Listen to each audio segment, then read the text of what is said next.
Is anyone injured? Okay, where is it? On the A64. Okay, whereabouts?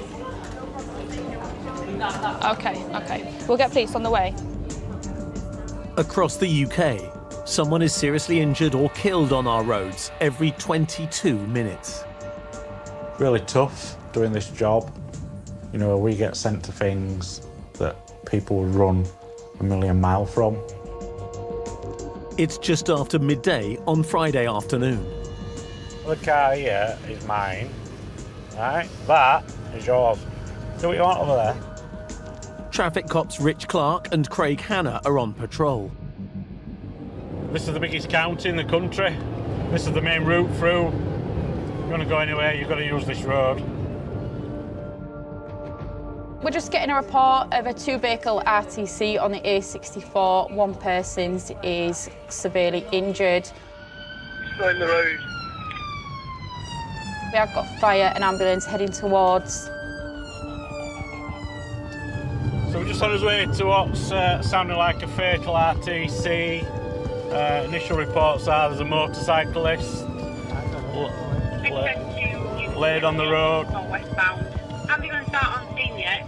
Coming into the back of the standing traffic now, which I would expect. So, the problem with this road is as well there's no hard shoulder, so you're literally having to fight your way down the middle. Got a fire engine in front, look, can see. Should not be shut. Well, they know the crack, don't they? Should we go in front?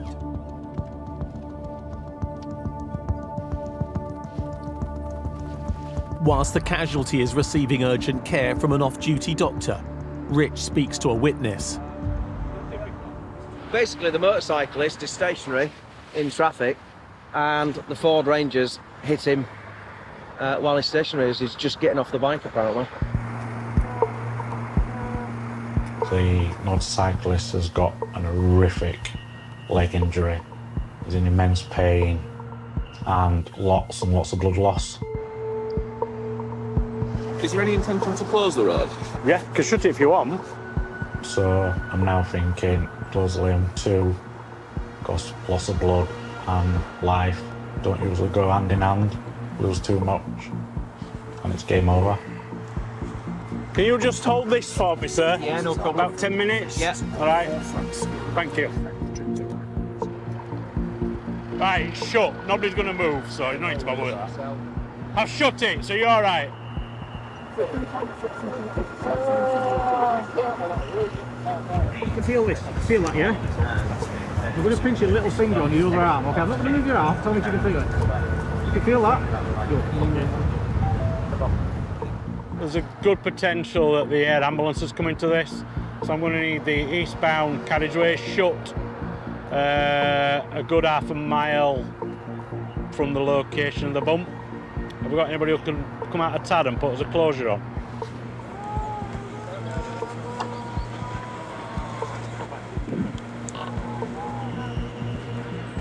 While they wait for an ambulance, Is there any dash coming in your car, mate? Rich and the team investigate the cause of the accident. We need to investigate these collisions to find out what's gone wrong. Is it speed or drink? These are life-changing injuries, and we want to get to the bottom of why this has happened. So is this how you found everything? Yeah. Oh, what's your recollection of the driver with the orange vest on down there? He was outside the vehicle. Basically, I just wanted to make sure he was all right, to find out why, because obviously you can see the time marks, why he's coming here, hit him station and got to there, make sure he hadn't blacked out or anything. He said he hadn't blacked out.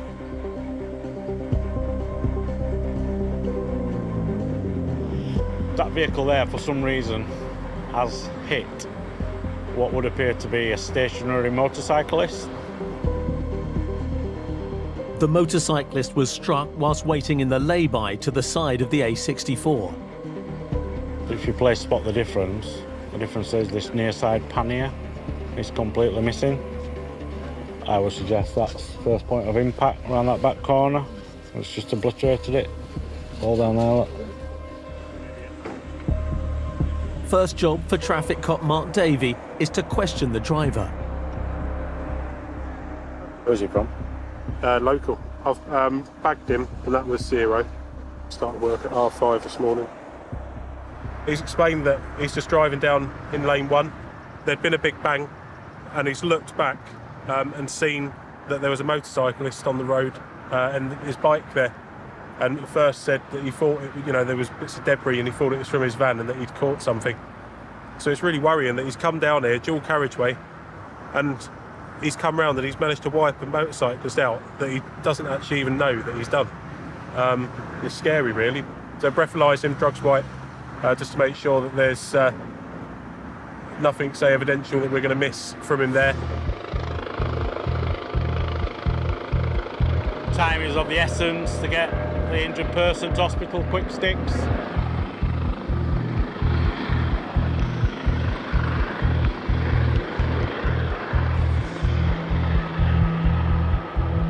We've got both sides of a major arterial route closed. We're coming under pressure already from Highways Agency. They're wanting to get the roads running. There's a certain period, if you've got the road shut for so long, cabinet ministers get involved and start ringing up the force that are dealing with it and say, when's it opening? But ultimately, traffic cop will decide this road ain't running anywhere while there's a helicopter there. I know I'm going to upset a lot of people, but I'm not here to make friends with them. I'm here to look after this guy and get him the best, fastest first aid we can get. As an air ambulance arrives, the motorcyclist is stable enough to go by road. He's going to go by land, which is really good news. Get this ambulance out of the way and we'll start piecing the scene together once everybody's gone.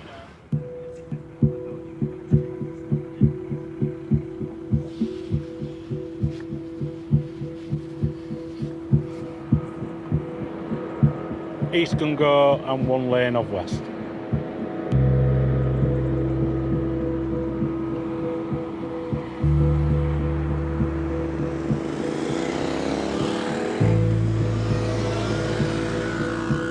Now we've got some room to manoeuvre and everybody's disappeared into the sunset. We're going to start looking for some physical marks that may tell a little tale or a story.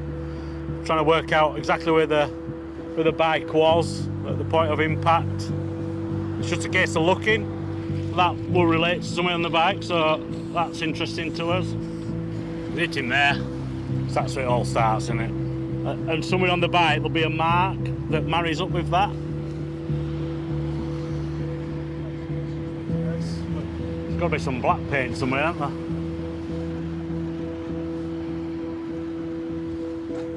And he drifted coming down there. And he's not swerved to avoid the trees. There's no skids coming down here, other than, is that potentially across here when he's come off the verge? The driver's alcohol and drug tests are clear, so for now, he's not being arrested. I'm going to make you over there, mate. Stand on that side, and then when Craig comes around, he's going to whip you up. And then we'll come and have a chat tomorrow. We'll give you a ring later, and we'll organise to come and meet us, either at Taddy or York, yeah? So we've seized his phones off of him. He's got 2 phones. One of them was being used as a sat-nav at the time. He's shown us his call history. It doesn't appear that he was on any calls at the time.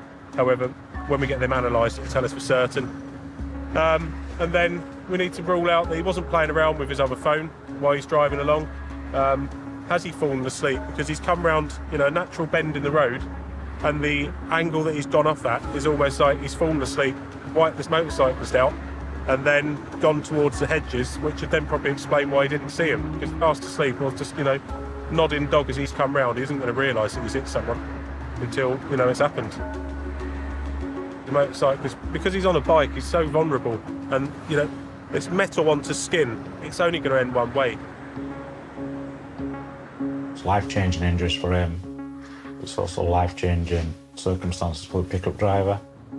His interview has been arranged, where he'll be spoken to on tape under caution. So, we're trying to get things back to normality now. We've got the eastbound carriageway running, westbound we've got one going. We've got the pickups out of the ditch waiting to be recovered. We've gathered all his evidence. The ultimate news is this guy's not going to lose his life, which is, you know, it's what we all want, don't we? You want to go out in the morning and come back home.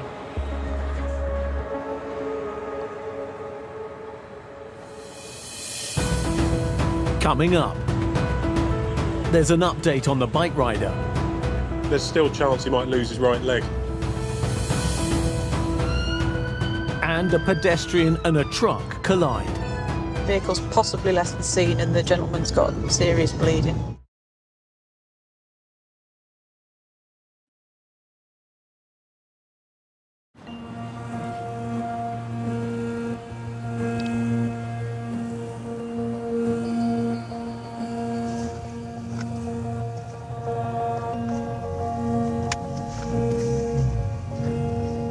VIP escort. Something important? No, I think it'll be training.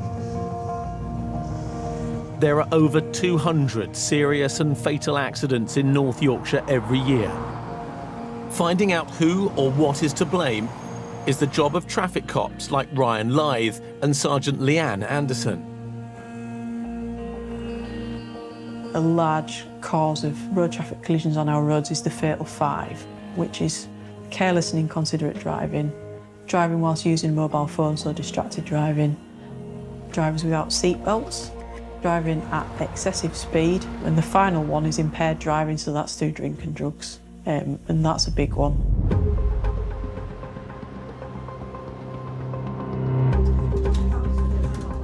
We're just getting out at RT scene at the moment. It's a vehicle that's gone into a pedestrian. Conscious and breathing at this time, ambulance are en route. Yeah, I've just heard that we're in Filey. We'll set off.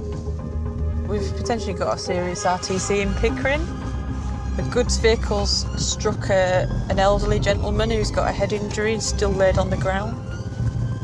And the ETA for the ambulance at the moment is 40 minutes. Oh, I hate this junction. North Yorkshire, it's such a large area. 6,000 miles of road, so if you ask for an ambulance it can be travelling from 20, 30, 40 miles away. Even on blue lights, they can only get through traffic so quick. And it's really worrying because we have a degree of ability and training in terms of first aid and care at the roadside, but we can't treat everything. Scrummy 1655, exit. Good afternoon, go ahead. Joe, it's a serious RTC, goods vehicle versus elderly male with head injury. Vehicle's possibly less than seen and the gentleman's got serious bleeding. He's 83, laid in the road. Down here somewhere. That's it. Stay at 6.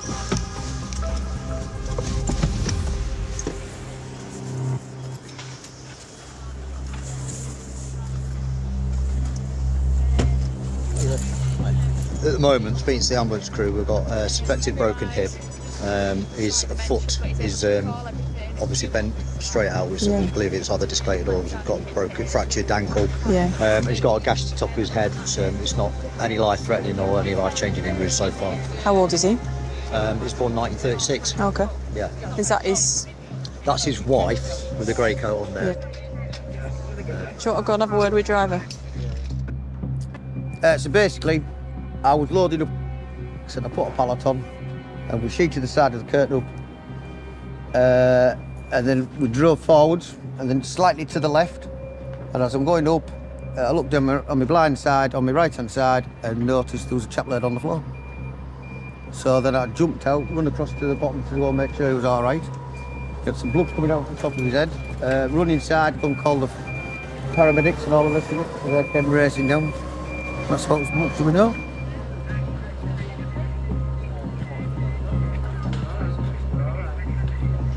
We call them road traffic collisions because there's always a cause. We have a duty to investigate to find out the cause of a collision and also to give answers to the injured people and the families of injured people. Were you on opposite sides of the road from each other?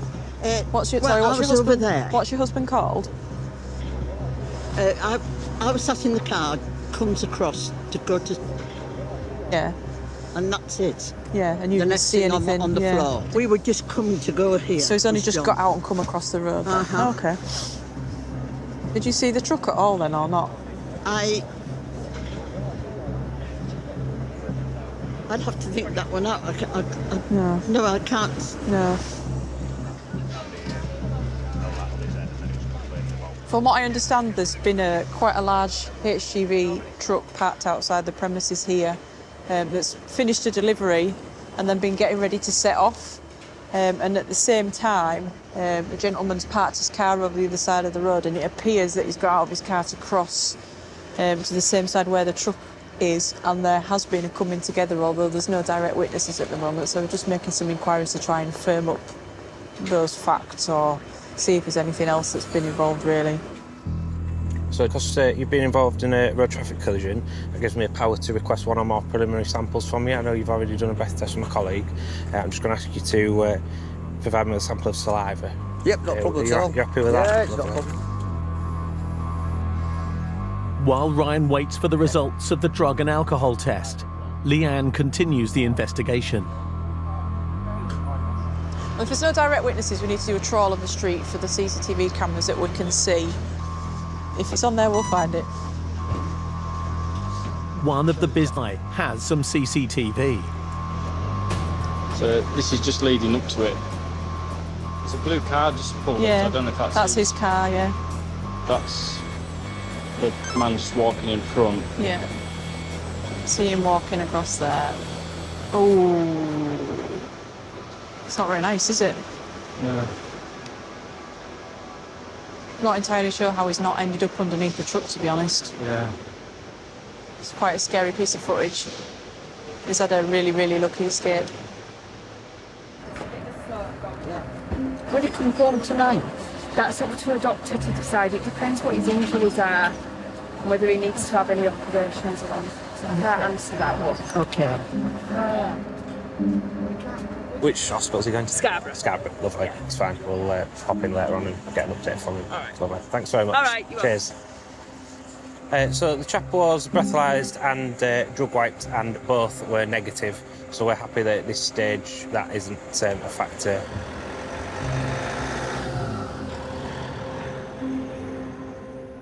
Really recovery. How tall is he supposed? How tall? Yeah, how is he? How tall is he supposed to be? Do you know? How tall? Yeah. In height? Yeah. Because it's relevant depending on how visible he is to somebody that's up in a truck. Do you know what I mean? So if he's like 5'2", well, it'd be less visible than somebody that's Chris's height. So. Oh no. Yeah. He won't be quite as tall as you even. Is he not? Right. Okay. I think he's about 5'6" okay. or 7. Yeah. All right. Okay, that's fine. So what we're going to do is we're going to get the gentleman to turn the truck round and park it just on the curb here in a similar fashion to where it was parked down there. You get it. You get in, yeah, and just have a look.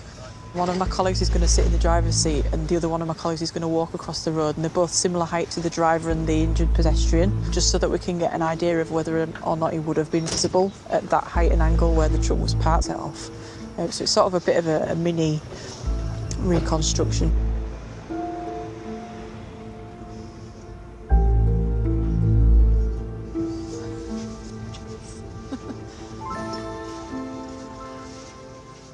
No chance at all.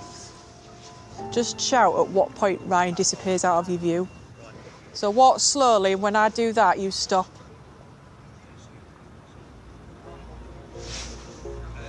Right, okay. Okay, yeah. As soon as he got to right up against the passenger side of the cab, he was gone. There's no way I could have seen him if he walked underneath the cab. So, yeah, we're totally blind spot. 80% of serious accidents that happen near a junction are caused by driver blind spots. You can go now, and we'll probably contact you tomorrow to arrange to come and interview you. We'll just get your full version of events once we've viewed your dash cam footage, and we've got some footage from the premises down there to have a look at properly. So, all right. Any questions? No, I don't think so. All right. You've got to look at what are the possibilities here. Who's done what? How have they come together? The HGV driver, you know that they're a professional driver, and there's lots of observations and checks that they need to do before they move such a large vehicle off from the roadside. You have to approach it with a bit of an open mind.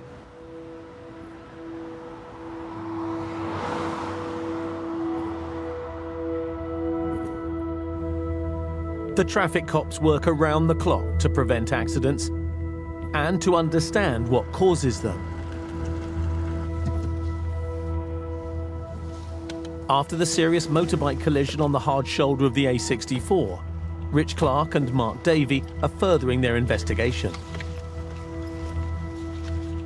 When we got back to the police station, we've looked at the incident log and there's a couple of people phoned in and said to the police, listen, I've seen this accident, but I didn't stop. I didn't think it was safe to stop. So all those people have been contacted. How is it? Yeah, he's not great. There's still a chance he might lose his right leg.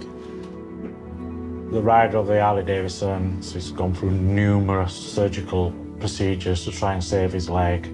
This is Anna, this is my wife. Hi, Anna. We're driving down the A64, noticed the motorcyclist in the lay-by. It was parked possibly halfway down or near the end of the lay-by. He was off his bike, he was stood at the side of his bike. There was a pickup truck at the side of me. My wife suddenly said, where's this bloke going? And he slowly drifted off and he hit the motorcyclist and then careered off into the hedge and stopped in the hedge. But by this time we were in the fast lane ready to overtake this guy, so there's no way I could stop because there was a vehicle behind me. I just felt it important that what we'd witnessed, we had to report it as soon as we got back. Because if it had drifted the other way, they'd probably whacked us out. So, yeah, we knew it was serious when it happened. Yeah, we just can't believe the guy survived. So it's hard recounting it. Not as hard as that man's. yeah, exactly. He's going through a lot more into. See you later. See you later. Thank you. Bye now. Bye-bye. Lots of people don't want to get involved because they think it's going to cause them problems. If you don't get involved, if you've seen something, you could be the crucial link and that could actually bring someone to justice.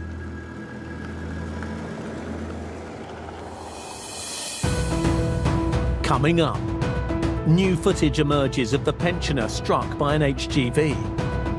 He's climbed up as it's wobbling, he's sat down. 3 seconds. 3 seconds he sets off.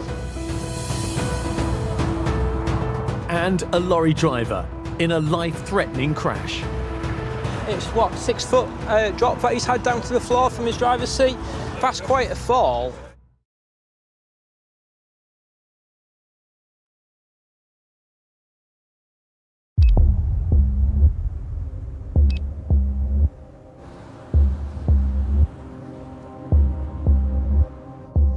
I always try and have a quick look in the cars as I drive past them, see if anyone's on the phone or no seatbelt or something.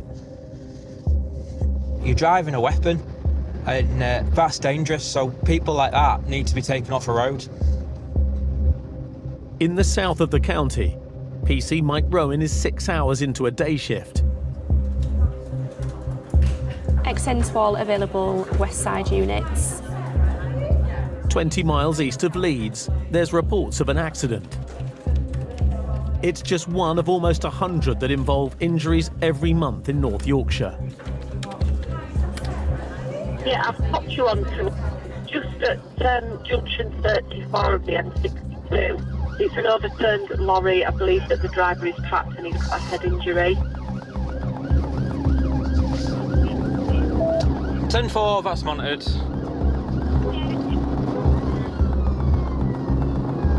We are currently on our way to a serious RTC on the M62 junction 34. It's been reported that a lorry is overturned on the roundabout. The lorry driver is trapped and we don't know the outcome of his injuries yet. They're big vehicles and they can cause a lot of damage. Plus, you never know what they're carrying. You don't know, it might be hazardous material or something, so we've got to treat it with the utmost priority, get there as quick as we can. More often than not, it's the person who's sat behind the wheel who have made a mistake. But my first priority now is to try and save lives and help people. What's the What's the verdict so far? They're just trying to get him out, but they're just cutting the windscreen out, air ambulance are here. Right. Oh, right, OK.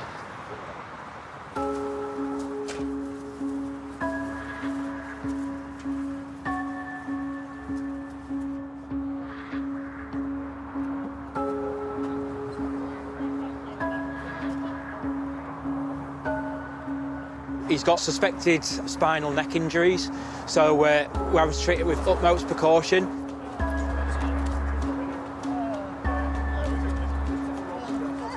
We're trying to find out who he is.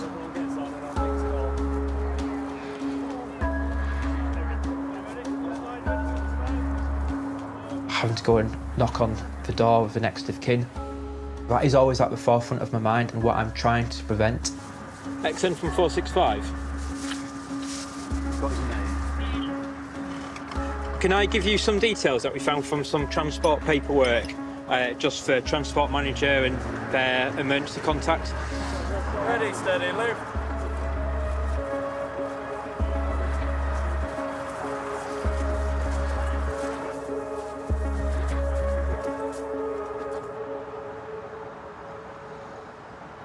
I've gone to crashes before when all kinds of things have come out the back of a lorry, but this is the first time I've ever gone to one where it's just a load of carrots. I certainly wouldn't have wanted to have been on my bike at the side of it. You can see from the marks on the road that this lorry has come round and roundabout from this direction. We think he's probably taken that corner too tight and that's caused him to lose his balance. The scratch marks here indicating where the lorry started to topple over. And just having a very quick look underneath, the inside lane of the roundabout is being closed for roadworks at the moment, and there's actually a traffic cone that's been obliterated underneath the truck. So it's not even worth thinking about what if some workmen had been on site during this time. Done a little bit more investigation work. We found that the seatbelt, which hasn't been touched by any of the emergency services, is currently in a stowed position. So that indicates that he probably hasn't been wearing it at the time. And as you can see, the driver's seat's up here, but he's actually ended up down here. There's obviously quite a lot of damage and obviously blood on the floor there. It's what, nearly about 6 foot drop that he's had down to the floor from his driver's seat. That's quite a fall. It amazes me that people still choose not to wear a seatbelt. It's so simple, just a click. In the last 10 years, over 2,000 deaths and serious injuries have occurred on UK roads due to someone not wearing a seatbelt. Although the drivers managed to escape with injuries that aren't as serious as we first thought, if he'd been wearing his seatbelt, then he might have been walking away rather than having to go in an air ambulance and get flown to hospital.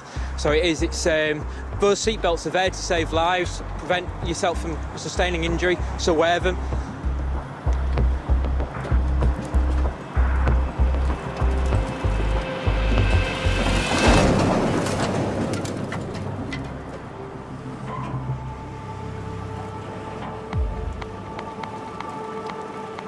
Those carrots are off to Spain. All right. Because nobody in the UK is eating carrots. It's £2.5 grand for the carrots. We're going to Nottingham to be washed, and then they're going to Spain for consumption. Got some air miles, those carrots in the end, haven't they? The size of some of the carrots are absolutely massive, very impressive. I grew them. You grew them? I grew them, yeah. Yeah. It's been a good season for him, to be fair. Has it? Too many cooks. This is the first bit of manual labour he's ever done. Worst thing is, I was doing this at home. A lot of digging yesterday. Yeah, so I had my 8-mile walk and then I did this. With the clean-up underway, Mike needs to investigate the possible causes of the accident. There's no driver card in there, so it raises questions as to what the driver's been doing. So a tachograph is there to record vehicle movement to ensure they're not breaching driving hours. If they're not recording, then that's a serious. Driver's hours are extremely important because it ensures that the drivers of these huge 44-ton lorries are not driving tired. If they fall asleep at the wheel, they're going to cause a huge amount of damage.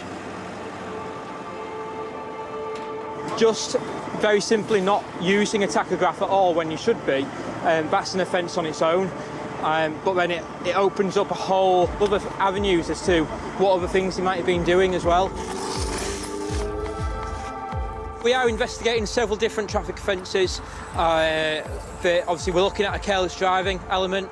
We're also looking at the fact that he didn't have his tachograph installed. He'll be interviewed very soon. Obviously, we'll be looking at any offences that he might be committed. While Mike continues his investigation,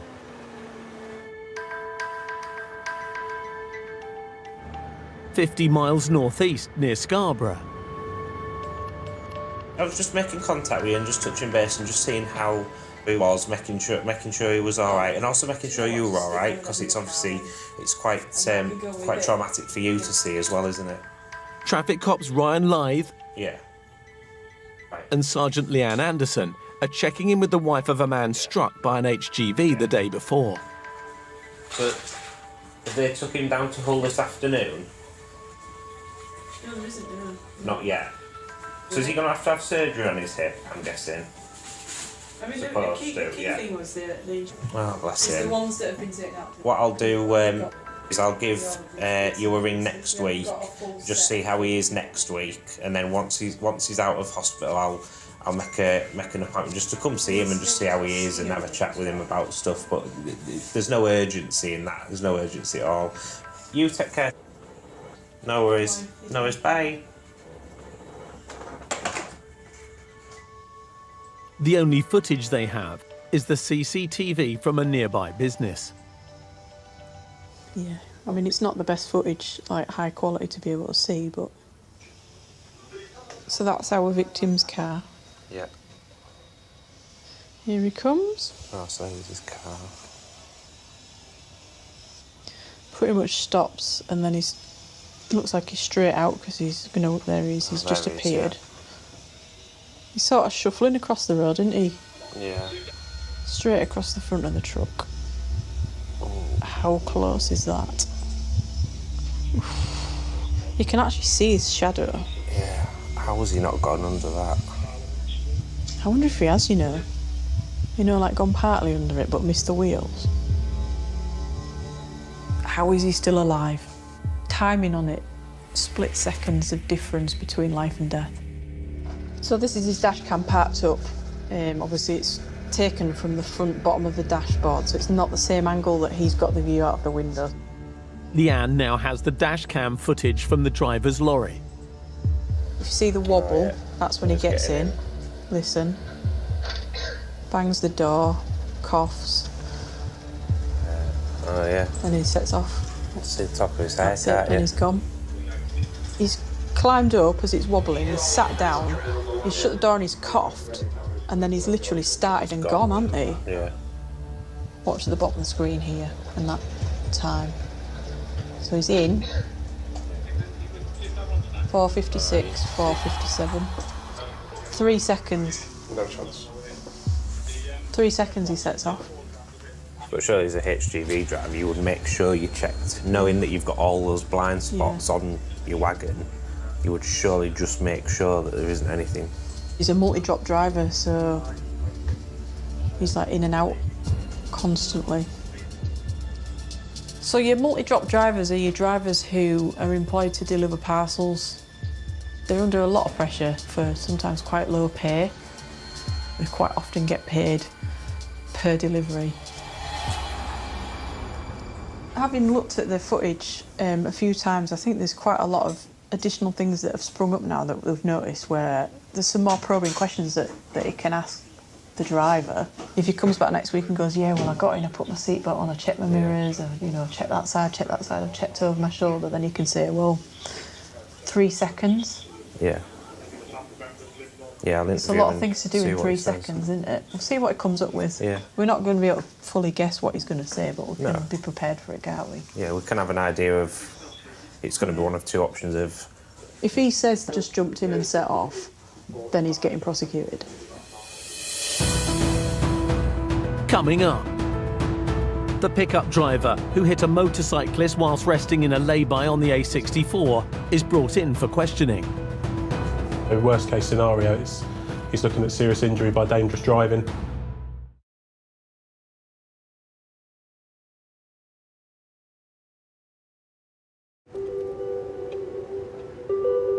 After a pickup truck hit a stationary motorcyclist on the A64, the suspect drivers arrive for an interview with traffic cop Mark Davey. The worst case scenario is he's looking at serious injury by dangerous driving. Lower end would be a due care. If you guys have a seat. With the driver under caution, any new information or inconsistencies could change the direction of Mark's investigation. So you do not have to say anything, but it may harm your defence if you do not mention when questioned something which you later rely on in court. Anything you do say may be given evidence. What time had you gone to bed the night before? And how many sort of miles do you reckon you would have done that day? Close to 100. Did you fall asleep when you were driving? No? So how has it occurred? It can be really, really hard at times because you'll see the devastation that's been caused. But it's just remembering that you have to remain professional. To summarise then, you say that your vision's obscured due to the sun, but the 4 witnesses that we've spoken to, none of them have said they encountered any issues with the sun giving them, say, tremendous glare. Looking at him, he's a normal guy. He's not gone out to hurt someone. And I suppose for him, and I suppose for any of us, that if we've driven into someone and we've hurt them, your mind's just going to go in overdrive and you'll start thinking what ifs. Is there anything you want to add? No? Okay. The time is 15:14 hours and the interview is now concluded. Thank you. Take care, you two. Have a nice weekend. Take care. So the driver's version of events is that the sun has obscured his vision as he's coming round, and due to the sun and his dirty windscreen, he's saying he's cleaned windscreen, and then on doing so, that's obviously blocked his view of the motorcycle. As a cop, you're kind of trained not to believe anything anyone tells you. So it's a plausible story. And yeah, the sun would have been over in that position at the time, but it either go to CPS or to the courts, and then it's decided then whether or not, you know, his version of events is true. I hope it's true for his sakes. If it's not, then he's got to live with that for the rest of his life. While the driver waits for news about a possible prosecution, the Harley rider, Andrew Simister, is recovering at home. Andrew never saw the pickup truck approaching. What I remember is I was looking down, doing up my coat. I remember this massive force of energy, and I was just thrown forward. And the next thing I remember, I'm waking up with my head. I think my head was actually on the A64. I was going past me, and I just had this most excruciating pain in my right leg. The next thing I remember, I'm waking up in a CT scanner or an MRI scanner in a hospital, screaming out in pain and being very frightened. The doctors wanted to save my leg. In the end, the third operation was the decision to have my leg amputated.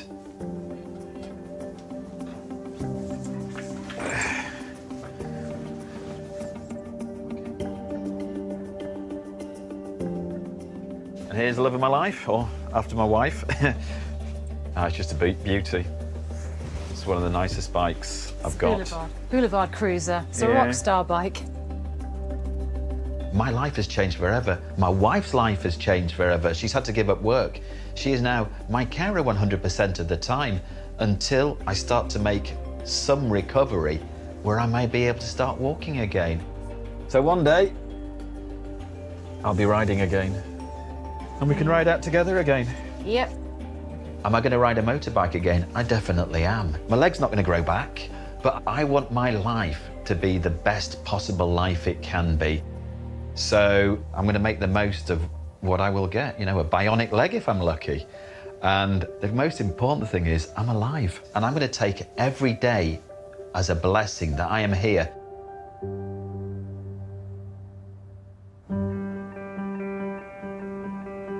As traffic cops, the reason why we exist is to reduce the number of fatal and serious road traffic collisions that occur on our roads. I didn't join the job with the illusion that I wasn't going to see something horrible like serious road traffic collisions. It's my job, it's what I signed up for.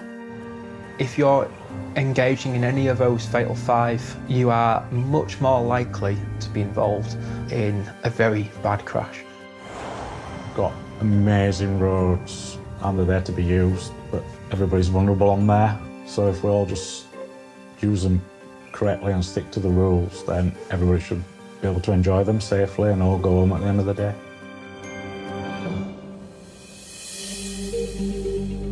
In this episode, we're just getting out of scene at the moment. It's a vehicle that's gone into a pedestrian. the man who was struck by an HGV is on a slow road to recovery and waiting for a hip replacement due to the collision and his age. The driver's admitted that he didn't take all the care he could have taken before he set off.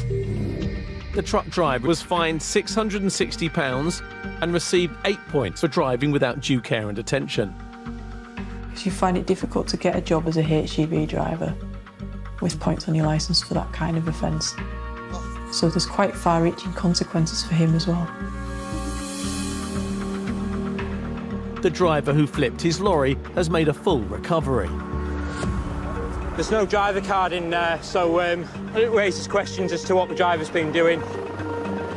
Despite Mike's suspicions, no further action was taken against the driver for any offences. And the driver of the pickup truck that allegedly hit a motorcyclist on the A64 was prosecuted for driving without due care and attention and received points on his licence. And with the help of a new prosthetic leg, biker Andrew is already back on the road. Traffic